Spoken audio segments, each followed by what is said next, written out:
তো দেখো এদিকে আমি একটা গামলির মধ্যে কিন্তু জল গরম হতে দিয়ে দিয়েছি। এবার কিন্তু আমি দিয়ে দিই ম্যাগিগুলো। এখানে আমি 3টে ম্যাগি ইউজ করছি, কারণ শুধু এটা আমি আমার জন্য তো অবশ্যই বানাচ্ছি না, দাদাও এসে গেছে কাছ থেকে, দাদার জন্যও বানাচ্ছি। আর আমি আজকে কিন্তু আমার বার্থডে গার্লের জন্যও বানাচ্ছি, যাতে সে এসে সারপ্রাইজ হয় এই ম্যাগি ভাজা দিয়ে। ম্যাগি ভাজাই হোক যাই হোক, খাওয়া জিনিসটা আমি যেহেতু বানাচ্ছি, তো সেটা আমার মায়ের কাছে অবশ্যই সারপ্রাইজই হবে। তো চলো আমি এটা এখন গরম করতে দিয়ে দিই।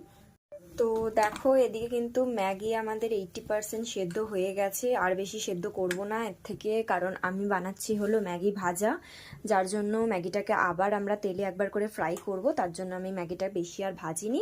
তো চলো এদিকে আমি একটা বসিয়ে দিয়েছি সসপ্যান, এবার আমি শুরু করি আমার ম্যাগি রান্না করা। তো দেখো এখানে আমাদের প্যান কিন্তু গরম হয়ে গেছে, তার মধ্যে আমি এখন কিন্তু দিয়ে দেবো যে কাঁচা লঙ্কাগুলো আমরা চিড়ে রেখেছিলাম সেটা, তার উপর দিয়ে কিন্তু আমরা পেঁয়াজটাও দিয়ে দেবো।